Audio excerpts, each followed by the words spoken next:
Hello guys, it is Reading Books here. Today we're going to be reading the Hundredth Key by Geronimo Stilton, and you can see it there. It's the hint of the 100th Key.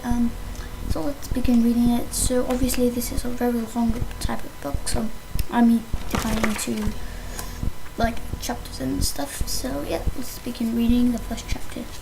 It's called A Very Special Request. It was night time in New Mouse City. Rodents everywhere were sound asleep in their beds, snoring peacefully. Zzz. I too was cozy and warm, asleep in my bed. But at midnight on the dot, my cell phone rang loudly. Ring, ring, ring. I woke up in a complete daze and grabbed my phone. Gilliton here. I'm almost Geronimo, Gilton, squeak. Stilton, Geronimo. Stilton, who's calling? Grandson, voice squeaked shrilly. I have some news. It's very, very urgent. What are you doing? Huh? Sleeping? I sighed. I recognized that voice. It was my grandfather, William Shortpaws. Who else could be calling me in the middle of the night? I hoped nothing was wrong with their paper. You see, I am the publisher of the Rodents Gazette, the most famous newspaper on Mouse Island, and unfortunately, my grandfather is the newspaper's founder and my boss. Hello, grandfather, I replied. I knew from experience that I had no choice but to listen. If he had something to say, I was going to hear it, or one way or another. Go ahead, I'm all ears.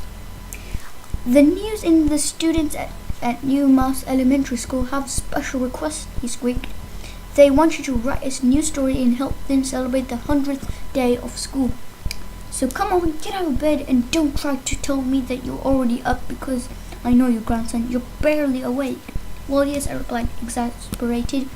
But that's because you called me in the middle of the night.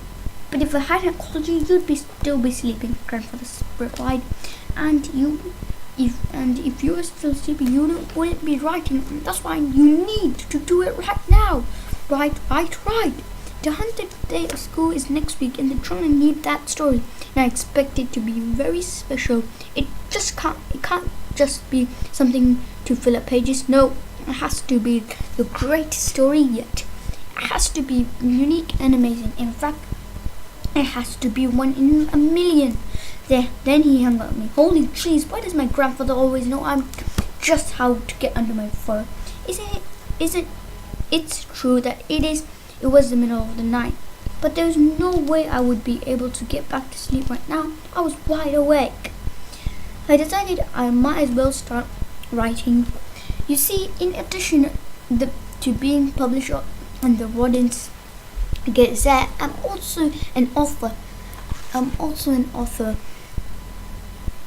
Well guys, that's all of the first chapter. Thank you guys for watching. I'll see you in the next chapter. Bye.